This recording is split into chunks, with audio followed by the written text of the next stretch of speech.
فأما الإنسان إذا ما ابتلاه ربه فأكرمه ونعمه আল্লাহ রাব্বুল আলামিন বলেন ফাআম্মাল ইনসানু ইযা মাবতালাহু রাব্বুহু মানুষকে যখন তার রব পরীক্ষা করার জন্য ফাআকরামাহু ওয়া নাআমা তাকে সম্মান দেয় আর সম্মান দেয় সম্পদের মালিক বানায়া দেয়। একটু খেয়াল করেন, আল্লাহ তাআলা বলতেছেন মানুষকে পরীক্ষা করার জন্য যখন তার রব তাকে সম্মান দেয়, সম্পদ দেয়, তাকে নেয়ামত প্রদান করে, সে নামাজ না পড়ুক, রোজা না রাখুক, সে মানুষের কাছে বলে বেড়ায় ফায়াকুলু রব্বি আকরামান, আমার রব আমাকে সম্মানিত করেছে।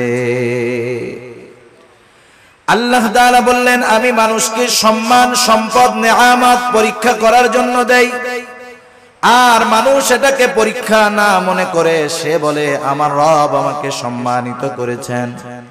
প্রথমত একটা জিনিস আমাদের ক্ষেত্রে ক্লিয়ার হওয়ার প্রয়োজন, আল্লাহ তাআলা শুধু অভাব, কষ্ট, দুরবস্থা দিয়ে মানুষের পরীক্ষা নেন বিষয়টা এমন নয়, বরং সম্পদ, সম্মান দিয়েও আল্লাহ তাআলা পরীক্ষা নেয়।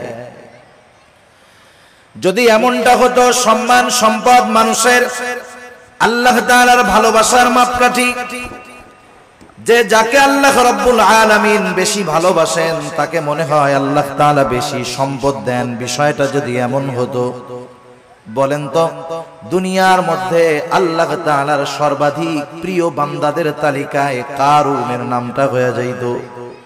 কারুন তো পৃথিবীর অন্যতম বড় এক ধনী ছিল। বলেন তো আপনারা সহজেই জবাব দিতে পারবেন কারুনকে আল্লাহ তাআলা ভালোবাসে নাকি? একটু জোরে বলেন না, বাসে? কারুনকে আল্লাহ তাআলা ভালোবাসে না, বরং কারুন নামটা মানুষের কাছে এত ঘৃণিত, এত অপছন্দের।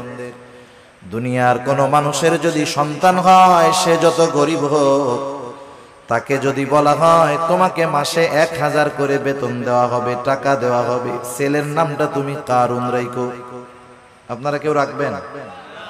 আপনি বলবেন আরে দিন মজুর দিয়া খাইতা ঠিক, কারুন আমার পোলার নাম, মইরা গেলেও রাখবো না। এই কারুনকে কত সম্পদ আল্লাহ তাআলা দিয়েছেন, এই সম্পদ ছিল তার জন্য পরীক্ষা। সম্পদের মালিক কারুন যখন হযরত মূসা আলাইহিস সালাম কারুনকে বলল কারুন তুমি তোমার সম্পদের যাকাত দাও, কারুন যাকাত দিতে অস্বীকৃতি জ্ঞাপন করলো। শুধু তাই না, সে মূসা আলাইহিস সালামকে অপমান, অপদস্থ করার জন্য, অপবাদ দেওয়ার জন্য একজন খারাপ মহিলাকে সে ভাড়া করলো, শিখায় দিল তুমি মানুষের সামনে বলবা মূসা আলাইহিস সালাম আমার সাথে জিনা করেছে, অপকর্মে লিপ্ত হয়েছে। এইবার যখন কারুন এই ষড়যন্ত্র চক্রান্ত করলো, আল্লাহ তাআলা বরদাশত করলেন না। এই কারুন যখন সম্পদের মালিক হয়, তখন কারুনের বন্ধুরা আল্লাহ তাআলার কাছে বলতো আল্লাহ আপনি মনে হয় কারুনকেই শুধু ভালোবাসেন, আমাদেরকে ভালোবাসেন না। আমাদের সমাজেও এমন আছে, 5 বন্ধু একসাথে লেখাপড়া করেছে, একসাথে কর্মজীবন শুরু করেছে, একজন অনেক ধনী আর 4 জন গরিব। তারা আফসোস করে আর বলে দেখ আল্লাহ তাআলা ওকে ভালোবাসে, সব নেয়ামত আল্লাহ তাআলা ওকেই দিয়ে দিতেছে। কারুনের বন্ধুরাও বলতো আল্লাহ আপনি মনে হয় কারুনকে বেশি ভালোবাসেন, এই জন্য এত সম্পদের মালিক বানায়া দিচ্ছেন। কারুন যখন মূসা আলাইহিস সালামের অবাধ্য হলো, মূসা আলাইহিস সালামকে যখন অপবাদ দেওয়ার প্রচেষ্টা করলো, আল্লাহ তাআলা কারুনের উপরে গজব দিয়ে দিলেন। কারুন তার সম্পদ সহ জমিনে ডাবতে শুরু করলো।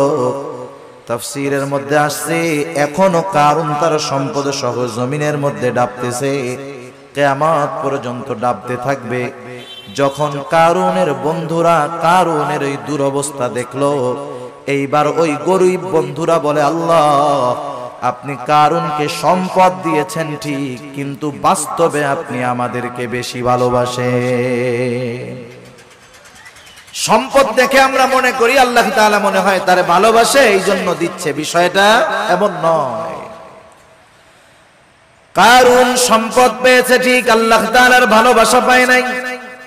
আবার দুনিয়াতে অনেক মানুষ আছে সামাজিক অবস্থানের দিক দিয়ে তার সম্মান অনেক কম, সমাজের মানুষেরা তাকে গণ্যমান্য কোনো ব্যক্তি মনে করে না, সামাজিক দিক দিয়ে তাকে অবহেলা করা হয়, এমন লোক সমাজে আছে না নাই? এই মানুষগুলা অনেক সময় আফসোস করে আর বলে, আহারে সমাজের কোনো বিচার আচার সালিশে আমাকে ডাকে না, আমাকে এই সমাজের লোকই মনে করে না। হয়তো দুনিয়ায় সে দেখতেছে তার সম্মান কম, কিন্তু দুনিয়াতে আল্লাহ রাব্বুল আলামিন অনেক মানুষকে সম্মান দিয়েছেন তাদের পরীক্ষা নেওয়ার জন্য।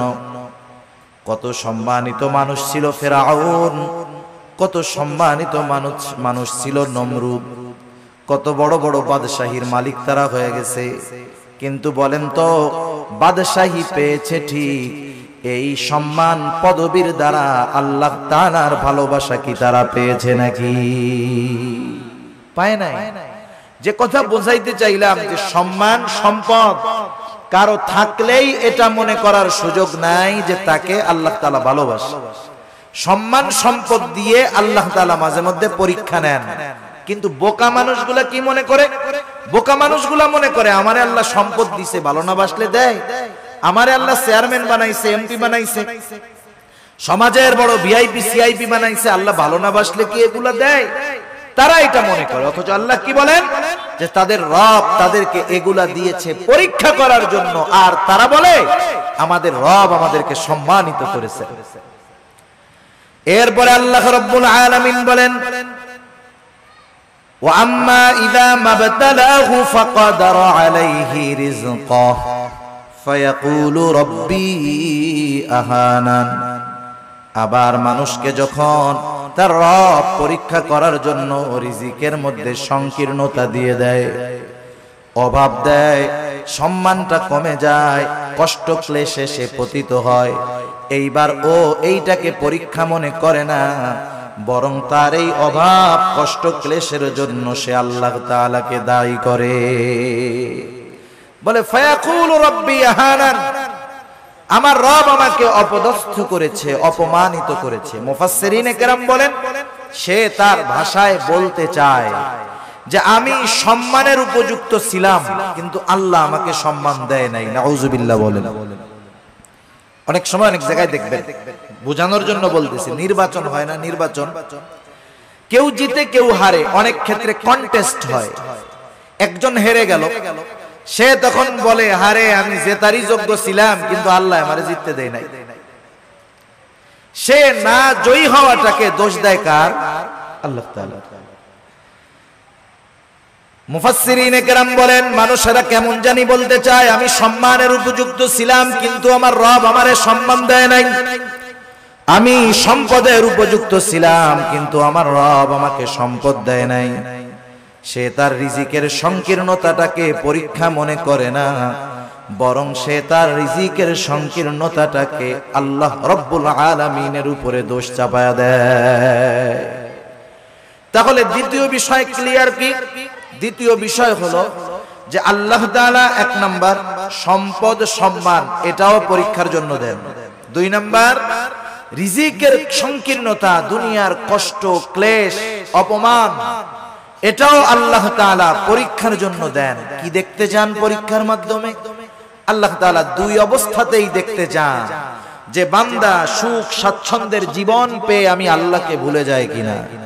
আল্লাহ তাআলা দেখতে চান বান্দা কষ্ট ক্লেশে পতিত হয়ে আমি আল্লাহ তাআলাকে দোষারোপ করে কিনা। যারা আল্লাহ তাআলাকে দোষারোপ করে না, অভাব কষ্ট ক্লেশে পতিত হওয়ার পরেও আল্লাহ রাব্বুল আলামিনের উপরে সন্তুষ্ট থাকে, এরাই হলো পরীক্ষায় পাস। আর যারা সম্পদ সম্মানের মালিক হয়ে যখন নাফরমানি করে, অহংকার করে, এরা হলো পরীক্ষায় ফেল। এখন দ্বিতীয় শ্রেণীর মানুষ যখন অভাবে পড়ে আল্লাহ তাআলার ব্যাপারে বলে ফায়াকুলু রাব্বি আহানান, আমাদের রব আমাকে অপমানিত করেছে, আমার রব আমাকে অপদস্থ করেছে, তারা যখন আল্লাহ তাআলার ব্যাপারে এই কথা বলে, আল্লাহ রব্বুল আলামিন তাদের কথার বিপরীতে বলেন, কাল্লা, তোমরা যেই দাবি করো সেটা কখনো সঠিক নয়। জবাব দিচ্ছে কে? আল্লাহ তাআলা। কোন কথার? যে তারা বলে যে আমার রব আমাকে কি করছে? অপমান করছে। আল্লাহ তাআলা বলেন, কাল্লা, কখনো নয়। না বোধক শব্দ আছে অনেকগুলা, যেমন একটা শব্দ হলো লা, সাধারণ শব্দ না। কাল্লা, কখনো নয়, এটা আরো দৃঢ়তার সাথে না বোধক অর্থ বোঝায়। আমি শব্দটার ব্যাখ্যার দিকে যাব না। যাই হোক, দৃঢ়তার সাথে আল্লাহ তাআলা বলতেছেন, কখনো নয়, আমি কখনো এমনটা করি নাই। বরং তোমরা যে রিজিকের সংকীর্ণতার মুখোমুখি হও, এটা তোমাদের নিজেদের কারণে। কাদের কারণে? নিজেদের কারণে। সেই কারণগুলো কি? এই সূরায় আল্লাহ তাআলা রিজিক এই সংকীর্ণতার 4টি কারণ বর্ণনা করেছেন। কয়টি কারণ? আপনারা একটু কষ্ট করে একটু সামনে আসেন, যে কয়জন আছেন একটু সামনে আসেন। জিকিরের সাথে সাথে একটু কষ্ট করে সামনে আসেন। বাম দিক তাকায় আর কথা বলতে ভালো লাগতেছে না, একটু সামনে আসেন। জিকিরের সাথে সাথে লা ইলাহা। যারা মুরব্বিরা আছেন একটু সামনে আসেন। বাচ্চারা সামনে থাকলে ওরা কথা বুঝে, ওরা তো হুজুরদের ডরে বয়ে রয়েছে ওই জায়গায়, যে ওইটা গেলে হুজুরে আবার পরে কিছু বলে কিনা, বুঝেন নাই? আপনারা একটু সামনে আসেন, এই সামনে আমার সামনাসামনি আসেন, একেবারে আমার সামনাসামনি আসেন। জিকিরের সাথে সাথে লা ইলাহা ইল্লাল্লাহ, লা ইলাহা,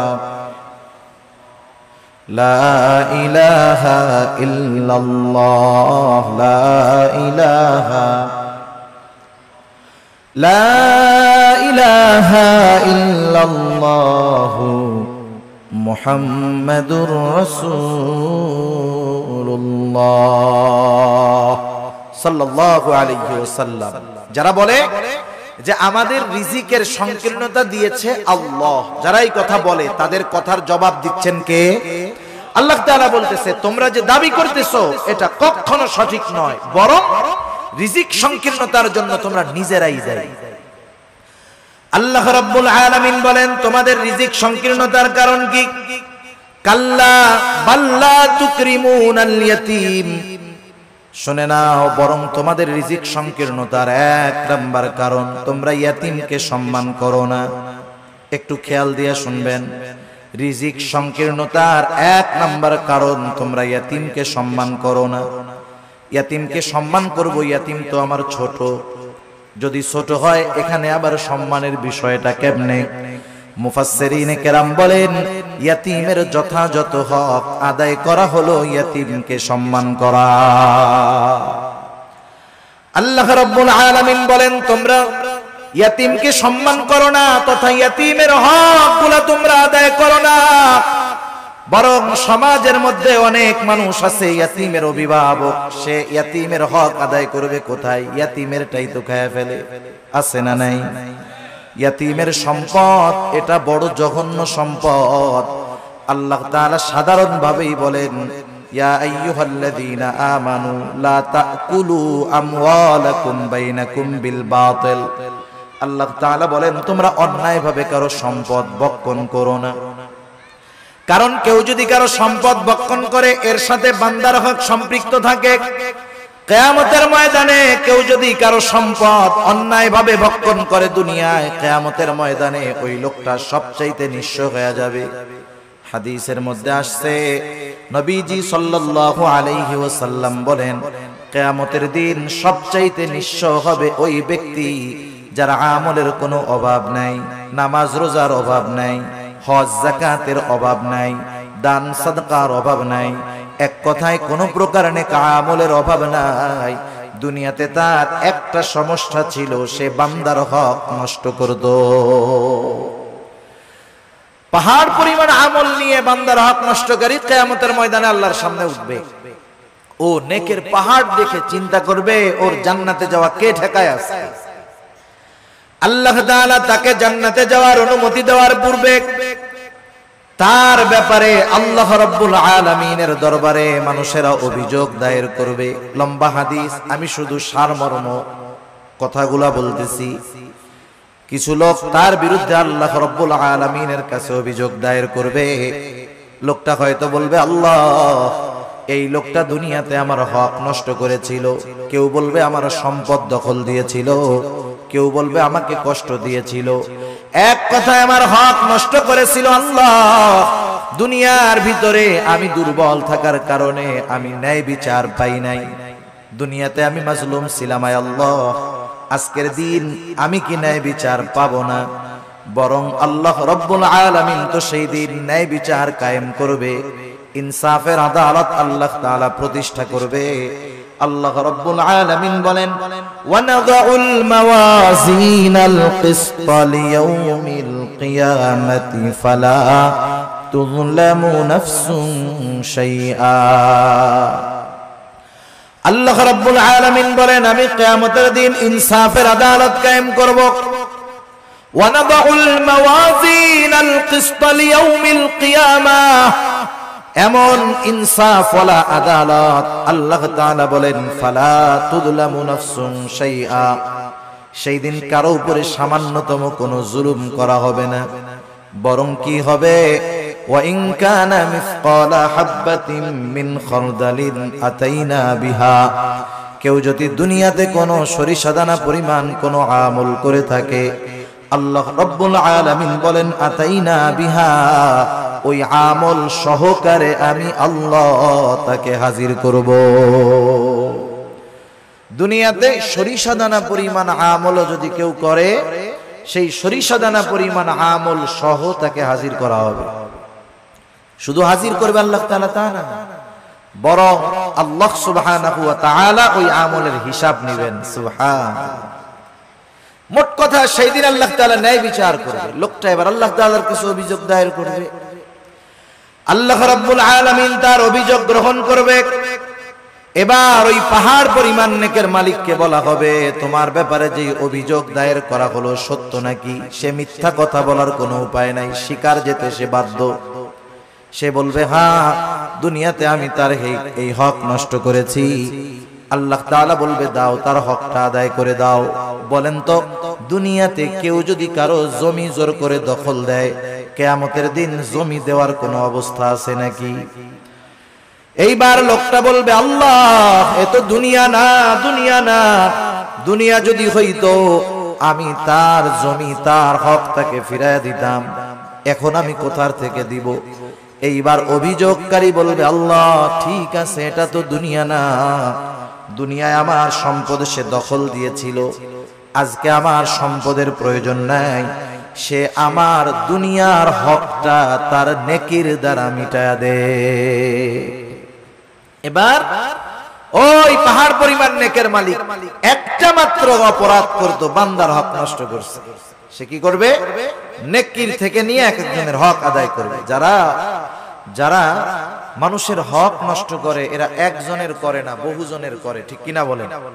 বহুজনের করে। একের পর এক অভিযোগকারী আসবে আর সে হক আদায় করতে থাকবে। এক সময় পাহাড় পরিমাণ নেক শেষ হয়ে যাবে, কিন্তু অভিযোগকারীর সিরিয়াল এখনো বড় লম্বা। আল্লাহ তাআলা বলবে তাদের হক আদায় করো। লোকটা বলবে আল্লাহ মানুষের হক আদায় করতে করতে আমার সব নেকি শেষ হয়ে গেছে। এইবার অভিযোগকারীরা বলবে আল্লাহ তার নেকি নাই, তাতে কি আমাদের গুনাহগুলা নিয়ে আমাদের হক আদায় করে দি।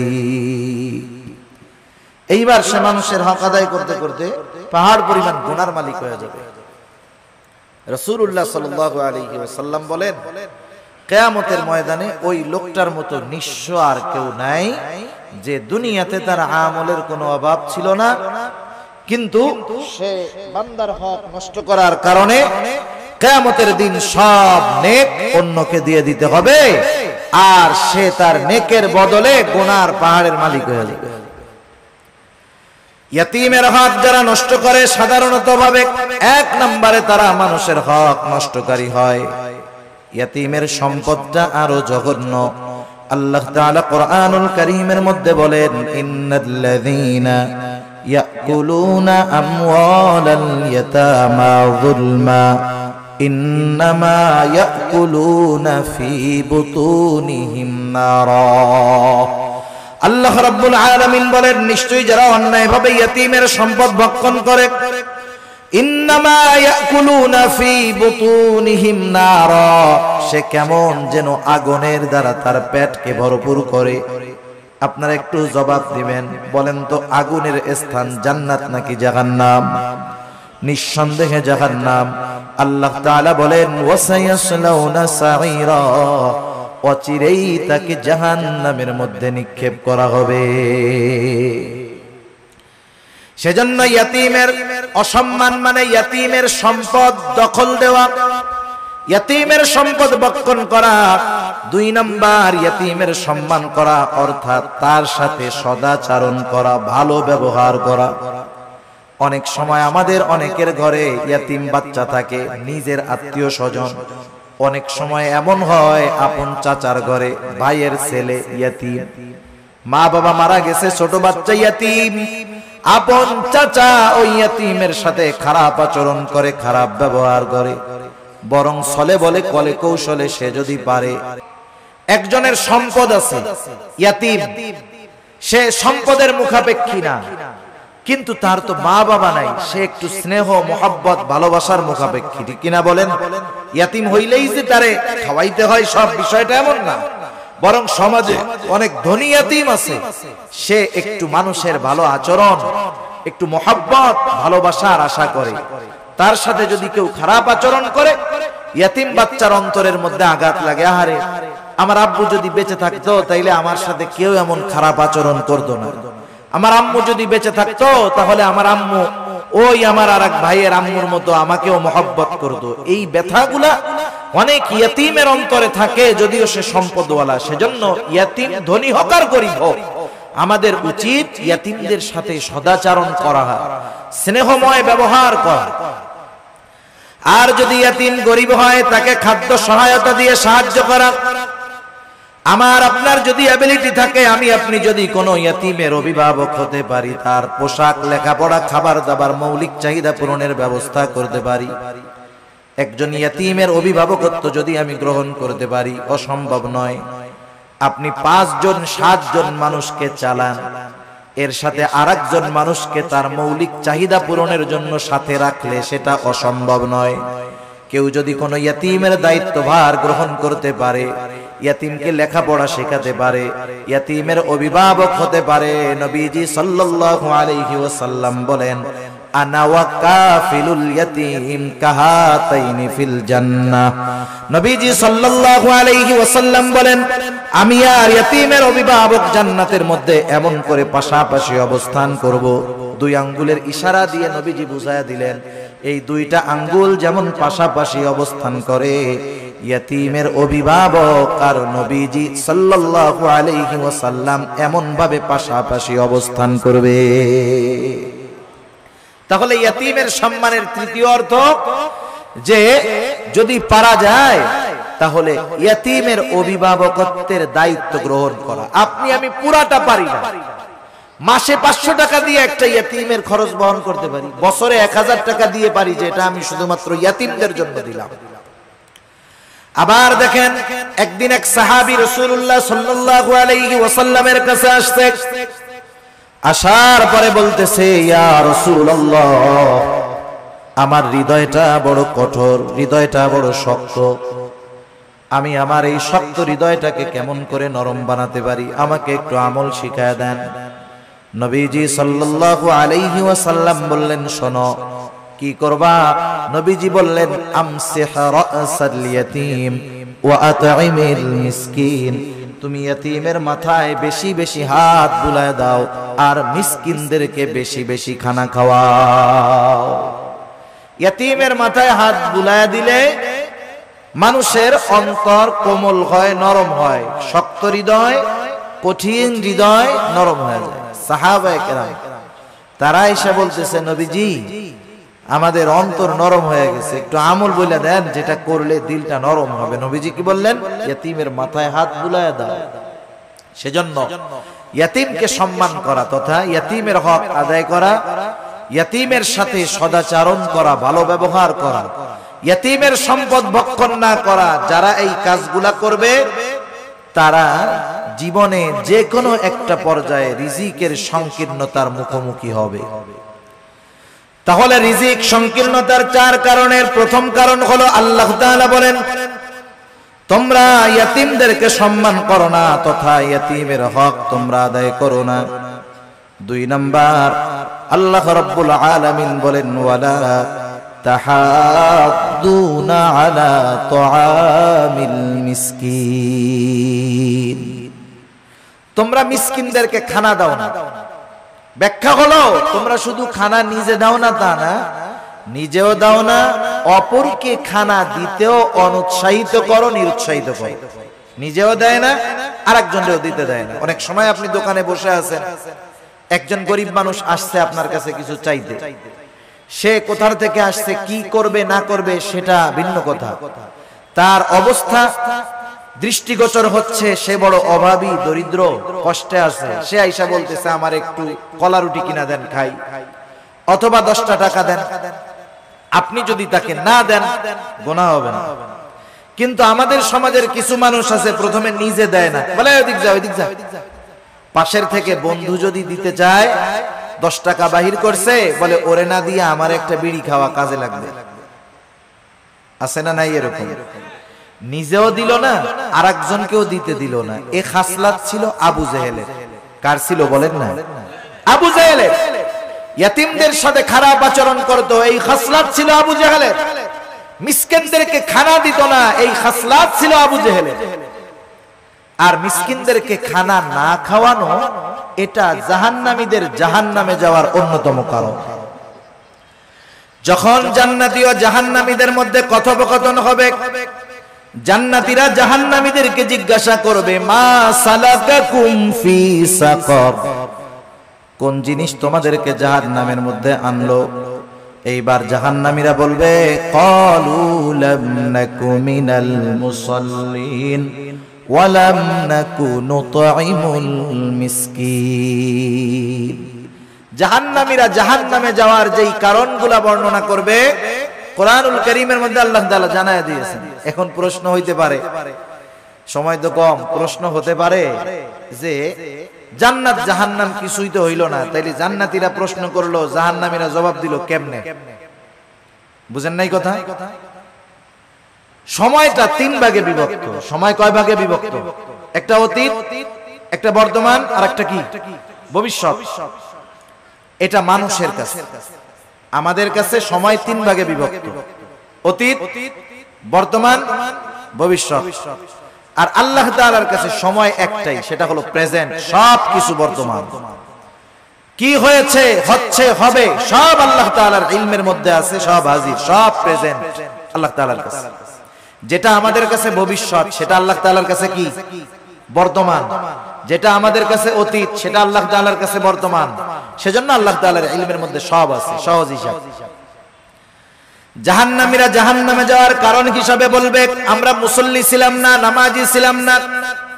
দ্বিতীয় কারণ হিসাবে বলবে ওয়ালাম নাকু নুতঈমুল মিসকিন, আমরা মিসকিনদেরকে খানা দিতাম না।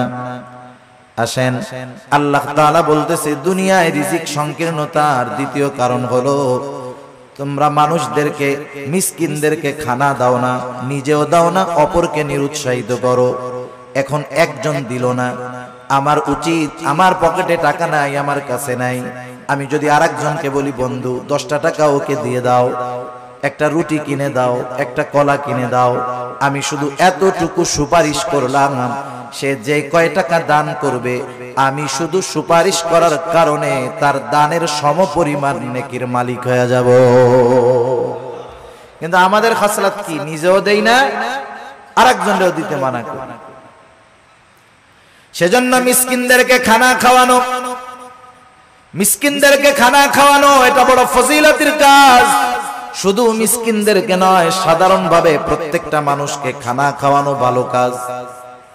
এক লোক নবীজি সাল্লাল্লাহু আলাইহি ওয়াসাল্লামের কাছে আসছে, এসে জিজ্ঞাসা করে ইয়া রাসূলুল্লাহ আইয়ুল ইসলাম খায়র, ইসলামের মধ্যে সর্বোত্তম কাজ কোনটা?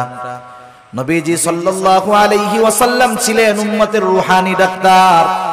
উনি রোগীর প্রশ্ন শুনেই বুঝতে পারতেন এনার মধ্যে কি কমতি আছে। আল্লাহ তাআলা সেই বুঝবার যোগ্যতা আমার আপনার নবীকে দিয়ে দিয়েছেন।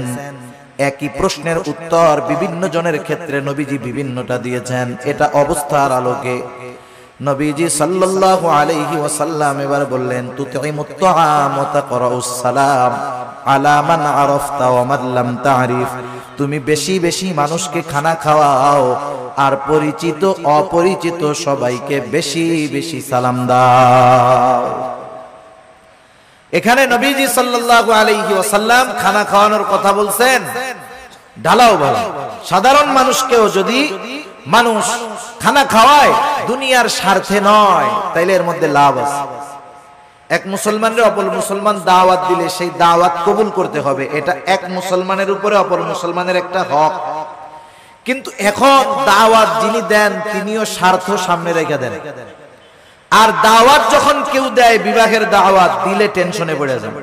ওনার বেতন মাসে 20,000, 4 শুক্রবার 5টা শুক্রবারে যদি 5টা বিয়ার দাওয়াত আসে, কাম শেষ, সংসার আর চলবে না।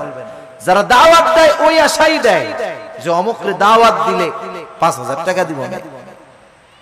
এই ধরনের দাওয়াত দিয়ে যারা দুনিয়ার প্রত্যাশী, দুনিয়ার বিনিময়ে খাবার দিতে চায়, এদের খানা খাওয়ানোর মধ্যে কোনো ফজিলত নাই। বরং খানা খাওয়াইতে হবে একমাত্র আল্লাহ তাআলার জন্য।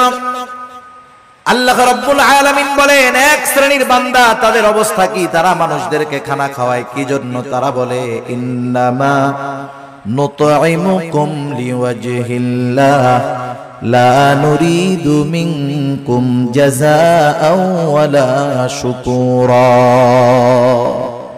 তারা বলে, ইন্নামা নুতঈমুকুম লিওয়াজহিল্লাহ, আমরা তোমাদেরকে খানা খাওয়াইছি একমাত্র কার জন্য?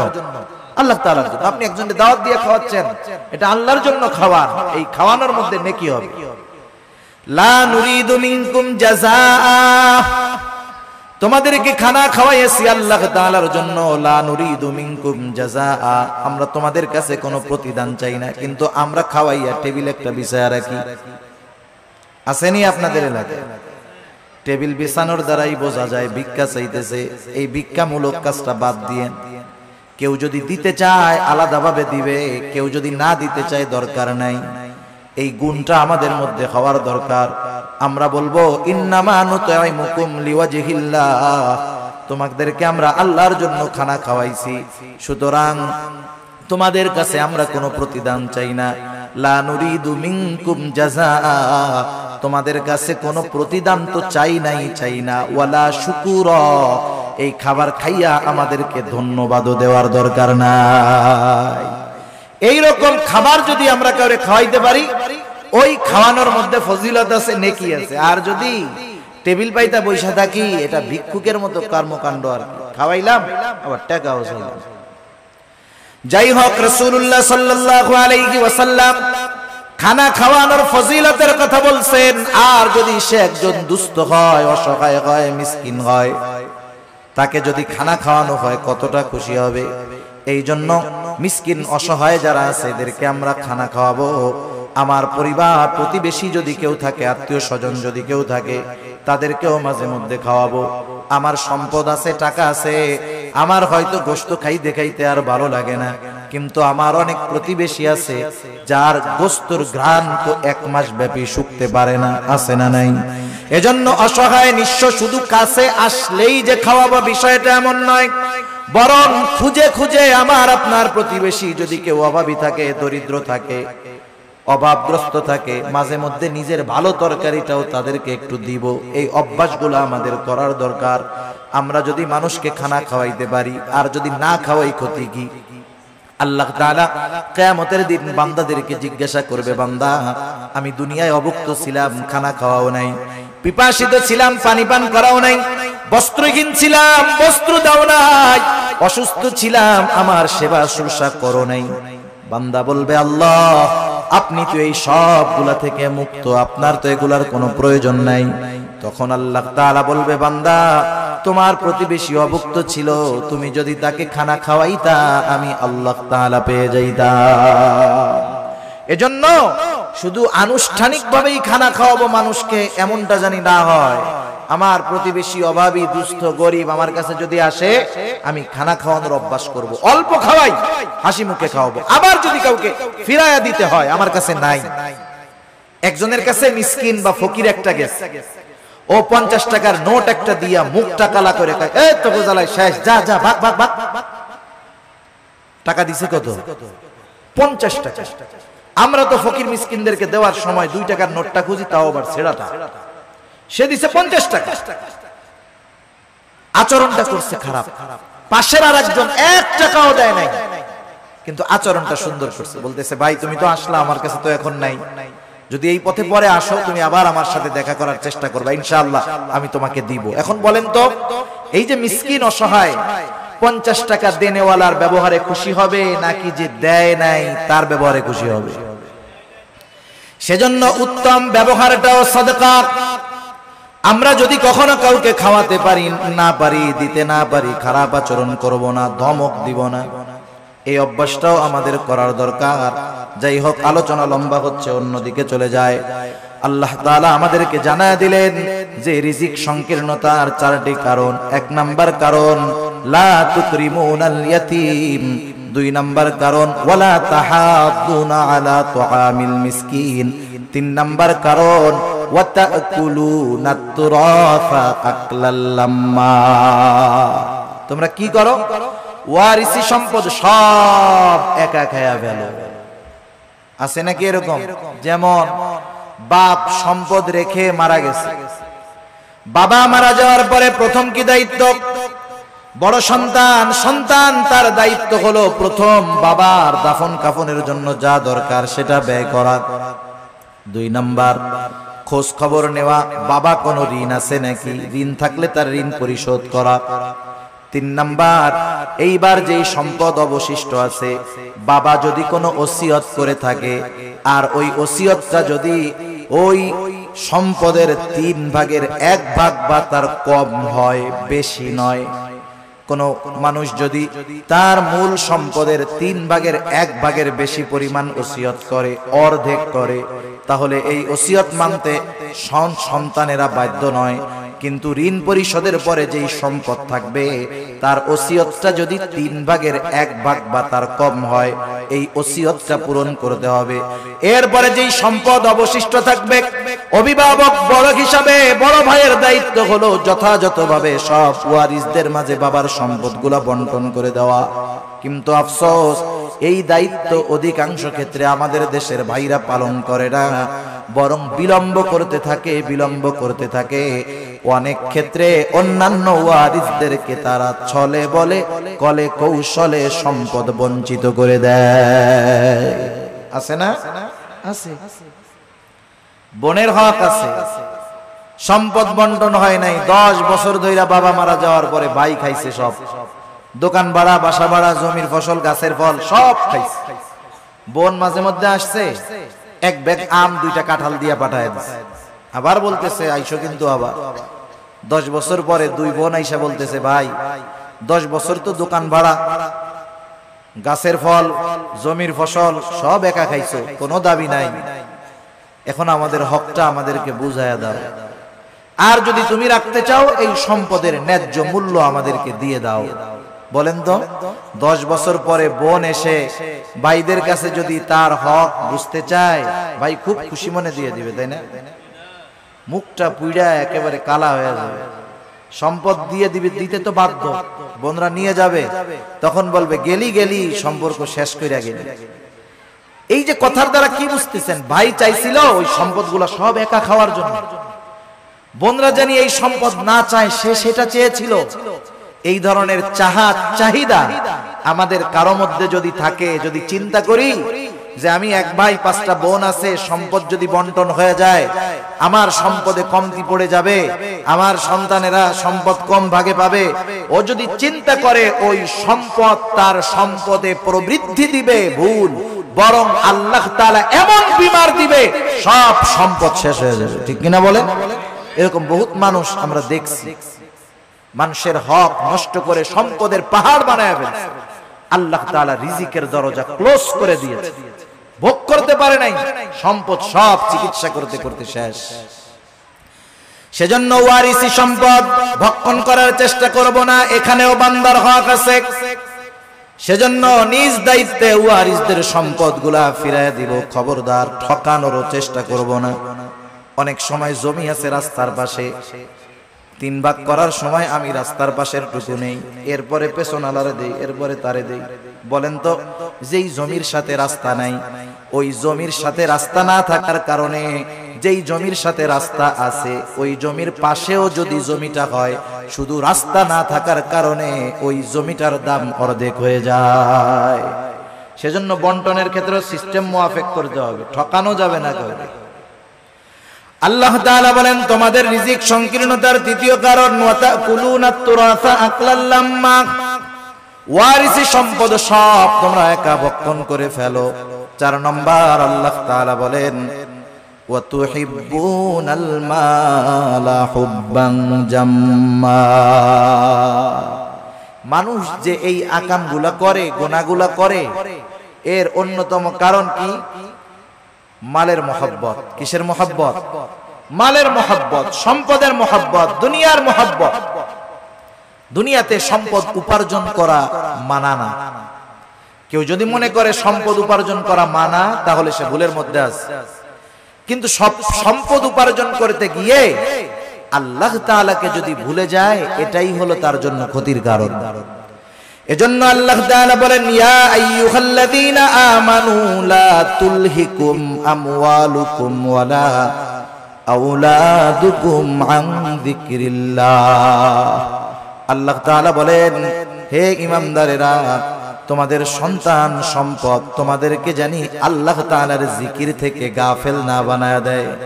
মনে রাখতে হবে, যেই সম্পদের কারণে আমি আল্লাহকে ভুলে যাই, যেই সম্পদ উপার্জন করার জন্য আমি নামাজ ছেড়ে দিয়েছি, রোজা ছেড়ে দিয়েছি, হারাম হালাল যাচাই বাছাই ছেড়ে দিয়েছি, মনে রাখতে হবে এই সম্পদ আমার জন্য কল্যাণ বয়ে আনবে না। যেই সন্তানের চিন্তায় আমি নামাজ রোজা বাদ দিয়ে তার ভবিষ্যতের কথা চিন্তা করে সম্পদের পাহাড় আমি গড়তেছি, এই সন্তান আমার জন্য কল্যাণ বয়ে আনবে না। এজন্য আল্লাহ তাআলা বলেন বান্দা, তুমি যদি সম্পদ সন্তানের কারণে আমি আল্লাহর জিকির থেকে গাফেল হয়ে যাও, এটা তোমার জন্য ক্ষতির কারণ। আল্লাহ তাআলা বলেন ওয়ামান ইয়াফআল যালিকা ফাউলাইকা হুমুল খাসিরুন। ওই রকমটা যে করবে, তথা যে ব্যক্তি সম্পদ সন্তানের কারণে আল্লাহ তাআলাকে ভুলে যাবে, আল্লাহর বিধিনিষেধ ভুলে যাবে, দুনিয়ার মহব্বতে আল্লাহর বিধিনিষেধ ভুলে যাবে, আল্লাহ তাআলা বলেন ফাউলাইকা হুমুল খাসিরুন, তারা ক্ষতিগ্রস্ত। বলেন আল্লাহ তাআলা যাকে ক্ষতিগ্রস্ত বলেছে তাকে দুনিয়ার হুজুররা দোয়া কইরা জান্নাতে নিতে পারবে? 40 কুলখানি দিয়া তাকে জান্নাতে নেওয়া যাবে? যাবে না। এজন্য দুনিয়ার মোহাব্বত অন্তরে ঢুকাবো না। আমি দুনিয়া উপার্জন করব বৈধ পন্থায়, কিন্তু নামাজের সময় নামাজ, সঠিক সময়ে যাকাত, হজ ফরজ হলে হজ। এখন এই সম্পদ আমার জন্য তাহলে নেয়ামত হবে, কারণ আল্লাহ তাআলা সম্পদকে পরীক্ষাও বলেছেন, দুনিয়ার অলংকারও বলেছেন। আল্লাহ তাআলা এক জায়গায় বলেন ইন্নামা আমওয়ালুকুম ওয়া আওলাদুকুম ফিতনাহ। আল্লাহ তাআলা বলেন নিশ্চয়ই সম্পদ সন্তান এগুলা তোমাদের জন্য ফিতনা, পরীক্ষা। আবার আল্লাহ তাআলা আরেক জায়গায় বলেন আল মালু ওয়াল বানুনা জিনাতুল হায়াতিদ দুনিয়া। আল্লাহ তাআলা বলেন আল মালু ওয়াল বানুন, সম্পদ সন্তান এগুলা দুনিয়ার অলংকার। দুনিয়াতে যার সম্পদ নাই, সন্তান নাই, সে কেমন নিঃস্ব নিঃস্ব ভাব। কিন্তু যার সম্পদ আছে, সন্তান আছে, সাথে সাথে সে যদি দ্বীনের উপরে চলে, সে তো একজন সফল ব্যক্তি। সে সম্পদওয়ালা, মালদার, তবে দ্বীনদার। আর কিছু মানুষ আছে মালদার তবে দুনিয়াদার। আল্লাহ তাআলা আমাদের সবাইকে মালদার দ্বীনদার হওয়ার তৌফিক দান করুক, সকলে বলি আমিন। দুনিয়ার মোহাব্বত অন্তরে জানি না ঢোকে। দুনিয়া উপার্জন করতে হবে কেমনে? ওই যে কবি মেসাল দেন, উদাহরণ দেন যে নৌকা চলার জন্য পানির প্রয়োজন, পানিবিহীন নৌকা চলে না। কিন্তু ওই পানি যদি নৌকার ভিতরে ঢুকে যায় তাহলে নৌকা ধ্বংস হয়ে যায়। নৌকা চলার জন্য পানির যেমন প্রয়োজন, দুনিয়াতে চলার জন্য সম্পদের তেমনি প্রয়োজন। নৌকার মধ্যে পানি ঢুকে গেলে যেমন নৌকা ধ্বংসের কারণ, মানুষ যদি দুনিয়া উপার্জন করতে গিয়ে আল্লাহকে ভুলে যায়, এটা তার জন্য ধ্বংসের কারণ। সেজন্য আমরা যদি চাই আমাদের রিজিকের মধ্যে প্রশস্ততা থাকুক, রিজিকের মধ্যে সংকীর্ণতা থাকুক, তাহলে আমাদের কি করণীয়? 1 নাম্বার, আমরা ইয়াতিমদের সাথে সদাচরণ করব, ইয়াতিমদের হক আদায় করব। 2 নাম্বার মিসকিন অসহায় নিঃস্বদেরকে খাবারের ব্যবস্থা করব যতটুকু নিজে পারি সামর্থ্য অনুযায়ী। 3 নাম্বার ওয়ারিসি সম্পদ কারোটা যদি আমার মধ্যে থাকে নিজ দায়িত্বে তাকে ফেরত দিয়ে দিব। 4 নাম্বার সম্পদ উপার্জন করব তবে দ্বীনকে বাদ দিয়ে নয়। সম্পদের মহব্বতে আমি দ্বীনকে বাদ দিব না, বরং সম্পদ উপার্জন করব দ্বীনকে ঠিক রেখে। যদি এই 4 কাজ করতে পারি ইনশাআল্লাহ আল্লাহ তাআলা আমাদের রিজিকের মধ্যে সংকীর্ণতা দিবেন না। দুনিয়াতে রিজিক সংকীর্ণতার পরীক্ষায় হয়তো আমাদেরকে পড়তে হবে না। আল্লাহ সুবহানাহু ওয়া তাআলা যে কথাগুলো হলো আমাদের সবাইকে কথা অনুযায়ী আমল করবার তৌফিক দান করুক। সবাই বলি আমিন।